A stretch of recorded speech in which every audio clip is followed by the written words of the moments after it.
5,000 টাকা খুঁজছে 5,000 টাকাটা দিবা পারে না ঘরটা কাটি দিছে প্রেসিডেন্টের নাম কি প্রেসিডেন্ট নাম কাজীউদ্দিন কাজীউদ্দিনের কত ঘর নগদ স্যার মোর নাম হান্তনা বহুত দি আছে জানতো না অৰুণাৰে ভোট কাগজ লাগে কাগজ দি আছে দৰিদ্ৰ সীমা ৰেখাৰ কাটে বোলে পায় সেই বুলি আশা কৰি আছো আজিও নাই কালিও নাই সদায় শান্তনাতে ৰৈ আছো দালাল হৈছে দিলৱাৰ হুছেইন আৰু আছে নাম মানুহবিলাকৰ নাম নাজানো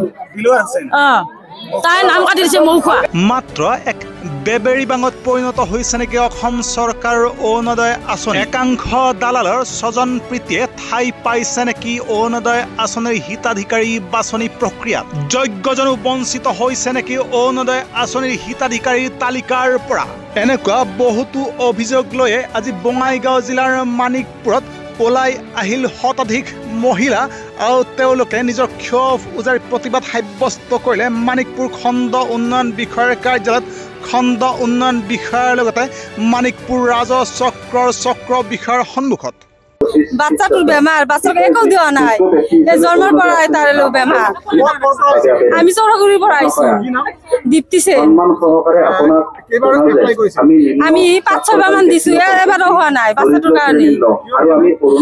তাৰমানে অৰুণাদৰ কাৰণে দিছো বাচ্চাটো সৰু বাচ্চাটোৰ বেমাৰ মেডিকেল হস্পিটেলত লৈ যায় জিএমচি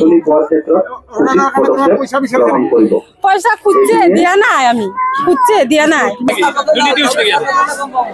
আমাৰ ফালৰ পৰা দুৰ্নীতি হোৱা নাই এতিয়া যিখিনি আমাৰ ফিল্ডৰ মানুহ সেইখিনি কিছুমান নিৰ্দিষ্ট মানুহক নিৰ্বাচন ঠিক নহয় ঠিক কৰি দিয়া হৈছিল এখন অৰ্ডাৰ মতে আৰু সেইখিনি মানুহ যদি ফিল্ডত তেনেকুৱা ধৰণৰ কথা কৰিছে তেলে আমি তাৰ তদন্ত কৰিবৰ কাৰণে ব্যৱস্থা কৰিম সেইকাৰণে মই কৈছো যে লিখিতভাৱে তেখেতসকলক আমাৰ ওচৰত গোটেই ৰাইজক সাবমিট কৰিব দিছো যি তেনেকুৱা মানুহ সোমাইছে আৰু যিখিনি মানুহ এতিয়াও বাদ পৰি গৈছে এই লিষ্টখনৰ পৰা যিখিনি উপযুক্ত মানুহ আছিল অৰুণোদয় 3.0 এই মানুহখিনিক আমি এপ্লিকেশ্যন আকাৰে এই কাৰণে লৈছো কাৰণ এতিয়াও আমাৰ কাৰণ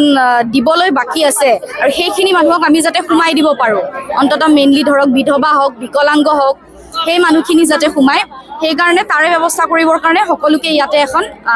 গাঁও পঞ্চায়ত অফিচ হওক ব্লকত হওক য'তেই তেখেতসকলৰ সুবিধা তাতে একোখনকৈ আবেদন পত্ৰ দিব দিছো লগত প্ৰপাৰ ডকুমেণ্ট বহুত হিতাধিকাৰীৰ নাম পৰ্যন্ত উল্লেখ কৰিছে যে অমুকে অমুক পইচা বিচাৰিছে ইমান বিচাৰিছে আপোনালোক এই বিষয়ে কিয় জ্ঞাত নহয় নহয় চৰকাৰী মানুহ যদি হয় মই সেইকাৰণে লিখি দিব কৈছো আমাৰ কোন চৰকাৰী মানুহে তেনেকুৱা কাম কৰিছে আমাক যাতে লিখিতভাৱে দিয়ক লিখিতভাৱে দিলে আমি গম পাম লিখিত দিয়াটো সাধাৰণ মানুহৰ কাৰণে সম্ভৱ নহয় বা বহুত কথা এটা লগত বাধ্যতামূলক কিন্তু কৰ্তব্যত বিষয় আছে আপোনাৰ ফিল্ডত যায় না কেতিয়াবা ইনভেষ্টিগেশ্যন কৰে না আমি নিশ্চয় কৰো কাৰণ কিন্তু তাৰ মাজতো যেতিয়া সৰু সুৰা যিবোৰ আখুৱাক থাকি যায় সেই আখুৱাকবোৰ দূৰ কৰিবৰ কাৰণে মই ৰাইজৰ পৰা বিচাৰিছো কাৰণ ৰাইজে আমাৰ মূল মানুহ ৰাইজে দেখুৱাই দিয়া ৰাস্তাৰেহে আমি আগবঢ়াব পাৰিম গতিকে ৰাইজে যদি আমাক সেইখিনি চিনাক্ত কৰি দিয়ে আমিও উপকৃত হ'ম সেই মানুহখিনিৰ ওপৰত কিবা নিশ্চয় ব্যৱস্থা ল'ব পাৰিম বুলি মই আশা কৰিছো আমাৰ নাম আছিল গঠন কৰি দিয়া হৈছিল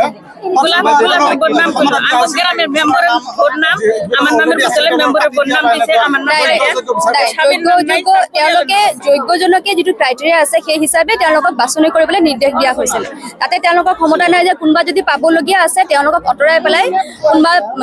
অযোগ্য এলিজিবল নহয় তেনেকুৱা মানুহ ভৰাই দিয়াত সেইটো ক্ষমতা কাকৈ দিয়া নহয়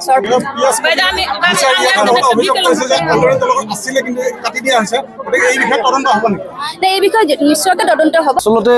অৰুণোদয়ৰ নামত আমাৰ আই মাতৃসকলক এনেকুৱা অৱস্থা কৰিছে এবাৰ গাঁৱৰ কিছুমান দালালিয়ে কিছুমান নেতা পালি নেতাই ফৰ্মবিলাক ল'লে এপ্লিকেশ্যন কৰিব দি তাৰপিছত পঞ্চায়তত দিব দিলে পঞ্চায়ততো দিলে তাৰপিছত বিডিঅ' বাইদেউকো দিব দিলে এপ্লিকেশ্যন আৰু বোলে দিব লাগে এতিয়া বিডিঅ' বাইদেউ ল'লে মানে আমাৰ আই মাতৃসকলে নিজৰ ঘৰখন চাব লাগে পাকঘৰত থাকিব লাগে আপোনাৰ খেতি পথাৰত থাকিব লাগে সেইবিলাকত নাথাকি এই যে অৰুণোদয়ৰ নামত 3বাৰকৈ এটা ডকুমেণ্টকে আপোনাৰ ফটো ষ্টেট কৰি আৰু অহা যোৱাৰ যিটো খৰচ এনেকৈ অহা যোৱা কৰোঁতে কৰোঁতে এজৰ চেণ্ডেল শেষ কৰিছে গতিকে এই যিটো কষ্ট দিছে আই মাতৃসকলক আৰু লগতে এজৰ চেণ্ডেলো শেষ হ'ল একদম টাটকা বাটা চেণ্ডেল অহা যোৱা কৰাতে শেষ হৈ গ'ল গতিকে এয়া অন্যায় হৈছে, এয়া প্ৰকৃত অৰ্থত আমাৰ ওপৰত অন্যায় হৈছে। আৰু এই কথা আজি বাইদেউসকলে আই মাতৃসকলে ওলাই আহি ব্লকত ক'বলৈ বাধ্য হৈছে। চাওক, অৰুণোদয় আঁচনিৰ যি 3.0 যিটো আমাৰ তালিকা এখন প্ৰস্তুত কৰিব দিছিল, তাৰ বিপৰীতে আমাৰ দিছিল কি যে PS কমিটি এখন এটা বোৰ্ডত তেওঁলোকে প্ৰস্তুত কৰিছিল। কিন্তু PS কমিটিৰ যিবিলাক মেম্বাৰ আছিল তেওঁলোকে কাগজ জমা লৈছে। জমা লোৱাৰ ভিতৰত আমাৰ এখন গাইডলাইন আছিল যে তেওঁলোকে যে গাঁও সভা, মুখ্যমন্ত্ৰী ডাঙৰীয়াই কৈছিল যে আগতে আছিল গাঁও সভা, এতিয়া দিছিল ৱাৰ্ড সভা। ৱাৰ্ড সভাৰ জৰিয়তে আমাৰ চিলেকশ্যন কৰিব লাগিব। কিন্তু আমি বুথ সমিতিবিলাকত আমি দেখিবলৈ পাইছোঁ যে তেওঁলোকে ৱাৰ্ড সভা ঠিকেই পাতিছে, কিন্তু ৱাৰ্ড সভাত মানুহক এনেধৰণে মানে ব্যৱহাৰ কৰিছে যে ৱাৰ্ড সভাত কোনো ধৰণৰ কোনো আপত্তি কৰিব নোৱাৰিব। তেওঁলোকে যিটো নাম দিব সেইটোৱে হ'ব লাগিব। আমি বিভিন্ন সময়ত আমি আপত্তি কৰিছিলোঁ, কিন্তু সেই আপত্তি নামানিল। যাৰ ফলত আমাৰ PS সমিতিৰ আমাৰ যিখন ৱাৰ্ড সভা হৈছিল, ৱাৰ্ড সভাত বিভিন্ন মানুহৰ নাম তাতে উল্লেখ হৈছিল, কিন্তু সেইবিলাক নাম চূড়ান্ত তালিকাত তেওঁলোকৰ নামবিলাক নাহিল। তেওঁলোকৰ নামবিলাক নাহি পৰৱৰ্তীত PS কমিটি যিখন আমাৰ ৱাৰ্ড সমিতি হৈছে, ৱাৰ্ড সমিতিত নাম নাথাকা মানুহৰ নামহে তাত চূড়ান্ত তালিকাত অন্তৰ্ভুক্ত হ'ল। ইয়াত আমাৰ কিছু আমাৰ সন্দেহ হৈছে যে ইয়াত আমাৰ কিছু মানে দালালৰ আমাৰ মানে টকাৰ লেনদেন হৈছে, যাৰ ফলত এইটো হৈছে। আৰু আমি সমগ্ৰ অসমতে আমি দেখিবলৈ পাইছোঁ যে দালাল ৰাজ, যিটো BJPৰ এটা দালাল ৰাজ চলিছে, তাতে টকাৰ লেনদেন হৈছে আৰু কিছু দালাল ইতিমধ্যে কৰায়ত্ব কৰিছে। আৰু আমি দাবী জনাইছোঁ যে বঙাইগাঁও প্ৰশাসনেও যাতে এই দালালসমূহক যাতে চিনাক্ত কৰি কঠোৰতম শাস্তি দিয়াৰ যাতে ব্যৱস্থা গ্ৰহণ কৰে।